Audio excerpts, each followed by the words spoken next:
नमस्कार। हमारे विभाग के डीजी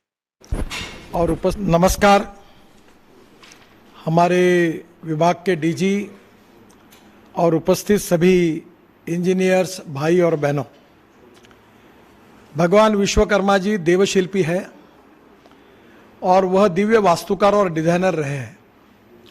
वह दुनिया के पहले इंजीनियर थे, अगर ऐसा कहा तो गलत नहीं होगा। विश्वकर्मा का अर्थ है विश्व का ऐसा कर्मयोगी जिसने नवनिर्माण और नवसृजन में दुनिया का मार्गदर्शन किया है। मैं विश्वकर्मा जी के विशेष रूप से आज की इस जयंती के उपलक्ष्य में उनको नम्रतापूर्वक अभिवादन करता हूं। और विश्वकर्मा जी का जो जीवन था, जो उनका कार्य था, वो हमारे इंजीनियर्स के साथ भी जुड़ा हुआ है। मुझे विश्वास है कि जो निर्माण का कार्य है ये हमारे इंजीनियर्स अलग अलग क्षेत्र में कर रहे हैं, चाहे वो कंप्यूटर सॉफ्टवेयर में हो, चाहे हार्डवेयर में हो, चाहे इंडस्ट्री में हो, चाहे मैकेनिकल इंजीनियरिंग हो, चाहे केमिकल टेक्नोलॉजी हो, या चाहे हमारा रोड कंस्ट्रक्शन हो, शिपिंग हो, पोर्ट हो, रेलवे हो, एविएशन हो। सभी क्षेत्रों में हमारे इंजीनियर्स बहुत अच्छा योगदान दे रहे हैं। हमारे मिलिट्री में भी विशेष रूप से अनेक कठिनाइयों की स्थिति में मिलिट्री इंजीनियरिंग के आधार पर, उसके आधार पर लोग काम कर रहे हैं और ये लगातार देश के निर्माण में हमारे इंजीनियर्स का रोल बहुत महत्वपूर्ण है। मैं विशेष रूप से आपसे बताऊंगा कि हमने इस साल 5 वर्ल्ड रिकॉर्ड रोड कंस्ट्रक्शन में किए हैं। मंत्री के रूप में इसका श्रेय कभी कभी मुझे मिलता है, पर उसके श्रेय का मैं केवल हकदार नहीं हूँ।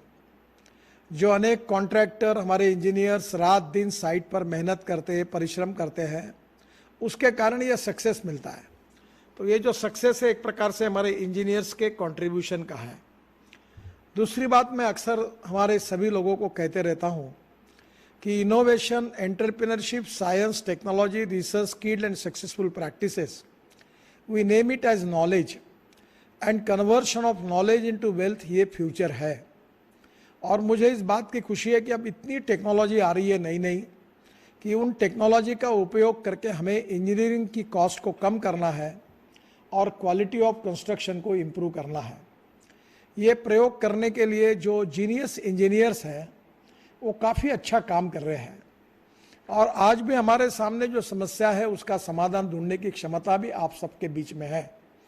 अभी हमने वर्ल्ड में भी जो अच्छे अच्छे प्रयोग होते हैं वो भी हम हमारे पास लाते हैं। जैसे अभी मलेशिया में डिस्टेंस बिटवीन 2 पियर 120 मीटर है और हमारे यहाँ 30 मीटर था। तो मेट्रो के लिए, रेलवे, हमारी रोड के लिए, रेलवे आरओबी के लिए, फ्लाईओवर्स के लिए तंत्रज्ञान हमारे लिए बहुत उपयोगी है। हमने उसको स्वीकार किया है। दूसरी ओर हमारी ट्रैफिक पीसीयूज बढ़ रहे हैं। कहीं 25,000, 30,000, 40,000, लाख, 1.5 लाख होते तो भी हम लोग सिंगल लेन फ्लाईओवर बनाते हैं, पर रोड के लिए हमारे पास जगह तो नहीं होती और इसलिए हम फ्लाईओवर बनाने के बाद भी हमारी समस्याएं सुलझाई नहीं जाती। और इसलिए मैंने उनको कहा कि अब हम लोग एक फ्लाईओवर, नीचे में रोड, ऊपर में फ्लाईओवर, उसके ऊपर में फ्लाईओवर, आवश्यकता होगा तो उसके ऊपर में फ्लाईओवर और उसके ऊपर में हम पब्लिक ट्रांसपोर्ट इलेक्ट्रिक सिस्टम बनाएंगे। और मुझे खुशी है कि आज चेन्नई में और पूना में 2 जगह हम इस प्रकार के प्रोजेक्ट बना रहे हैं। मुझे इस बात की खुशी है कि अभी हमने 206 केबल कार, रोपवे, फेनिकुलर रेलवे का हमने आज एक प्रकार से हमारे पास प्रपोजल्स को प्रोसेस कर रहे हैं, जल्दी उसको मंजूरी देंगे। एक 3 दिन पहले लद्दाख लेह के गवर्नर मेरे पास आए थे। आप सबको पता है कि पहाड़ों पर जो हमारे लोग रहते हैं उनको पैदल जाकर ऊपर जाने के लिए कितने कष्ट होते हैं, उनको अपना सामान नीचे लाने के लिए कितने कष्ट होते हैं। तो हमारे इंडिजिनियस लोगों ने ये फेनिकुलर रेलवे को डिज़ाइन किया, सक्सेसफुली किया, उनको मार्ग मिला। तो मैंने हमारे एलजी साहब को कहा, उनका 700 करोड़ रुपए सीआरएफ का पैसा बाकी पड़ा है। तो मैंने उनको कहा कि हम इसमें से कोशिश करेंगे कि जो पहाड़ी पर हमारे गरीब लोग रहते हैं उनके लिए एक छोटी, हम ऐसी केबल कार नहीं कहे उनको, ऐसी एक फेनिकुलर रेलवे बनाएंगे कि जो अपने सफरचंद होगा, सेफ होगा, फ्रूट्स होंगे, अनाज होगा, या उनको आना जाना होगा, दोनों भी एक समय कर सकेंगे।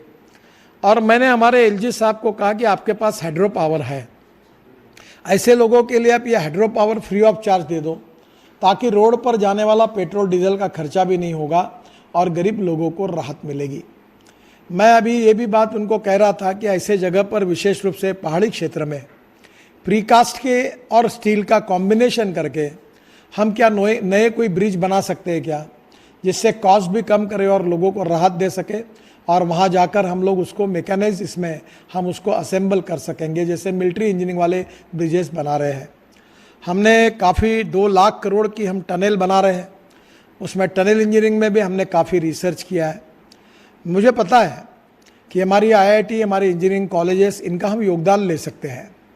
अभी रोड सेफ्टी के लिए मैंने ये तय किया है कि हमारे रोड का सेफ्टी ऑडिट हम लोग इंजीनियरिंग कॉलेज, IIT और पॉलिटेक्निक कॉलेज के द्वारा करेंगे, ताकि उन लड़कों को प्रैक्टिकल ट्रेनिंग भी मिलेगा और थोड़ा सा पैसा भी मिलेगा।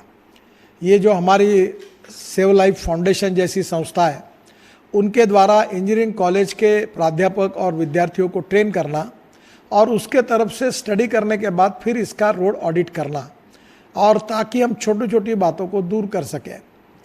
हमारे रोड में काफ़ी एक्सीडेंट होते हैं, काफ़ी लोगों की मृत्यु होती है। विशेष रूप से कुछ एक्सीडेंट्स होते तो मैं देखता हूँ, परसों साइरस मिस्त्री का एक्सीडेंट हुआ तो ब्रिज के बाजू में और इधर जो सिमेट्री थी उसमें थोड़ा सा अंतर था। वही केवल दोष है ऐसा मुझे नहीं कहना है, पर हमारे रोड के ऊपर के छोटे छोटे प्रॉब्लम्स है जिसके कारण एक्सीडेंट्स हो रहे हैं, उसको दूर करने के लिए जो संवेदनशीलता है उसको भी हमको विशेष रूप से उसका परिचय देना पड़ेगा।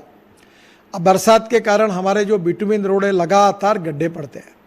हम अच्छे रोड बनाने के बाद 2-2, 3-3 साल में वो गड्ढे पड़ जाते हैं।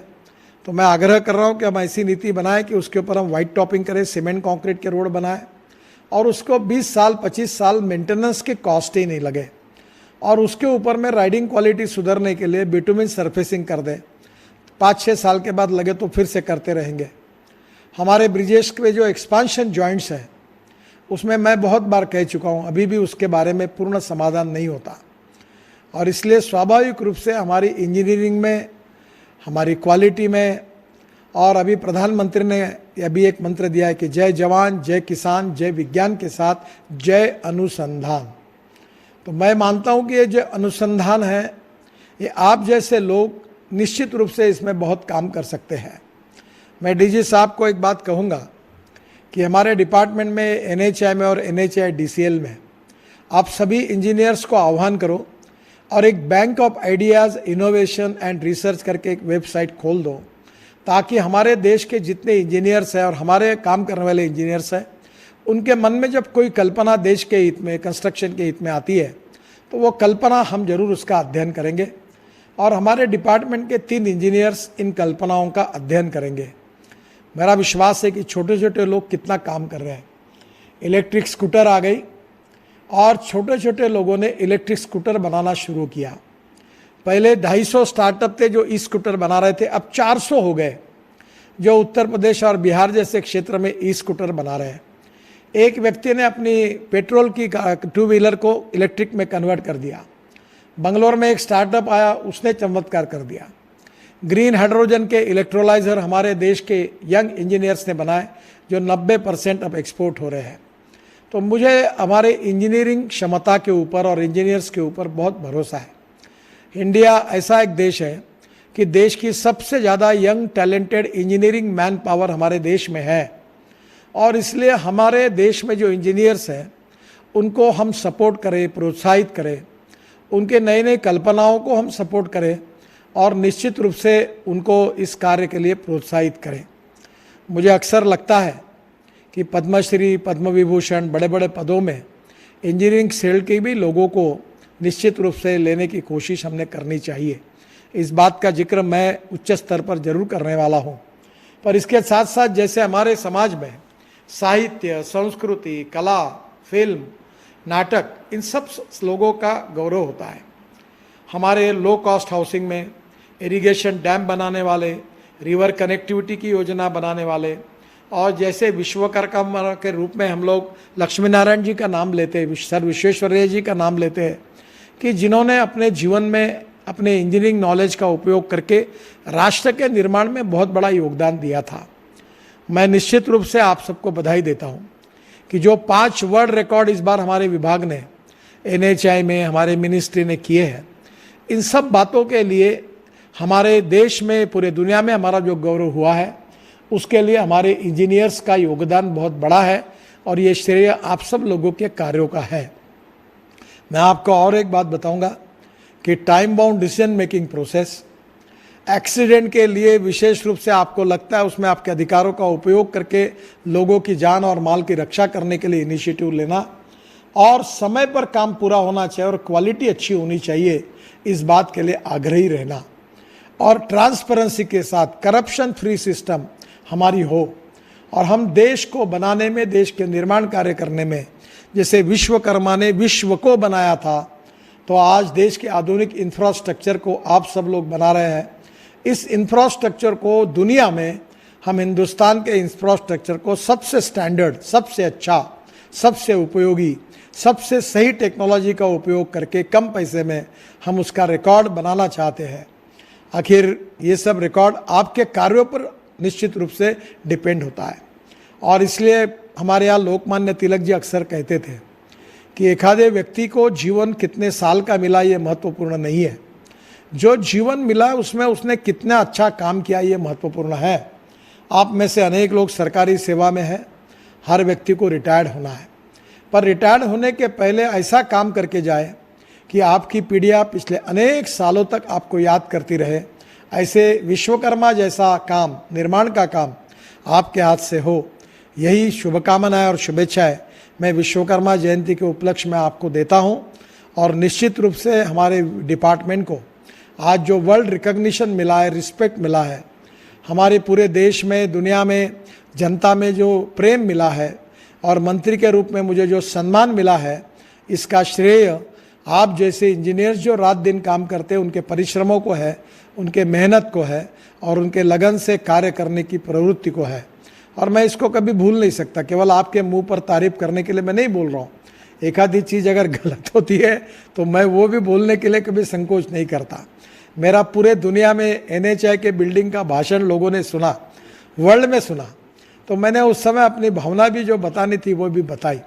पर निश्चित रूप से आने वाले समय में आप इतिहास बना रहे हैं, और इस इतिहास बनाने के लिए आप आगे चलेंगे, आगे चलते रहेंगे, और विश्वकर्मा की आशीर्वाद से आप सबको इसमें उनकी बहुत अच्छी सफलता मिलेगी।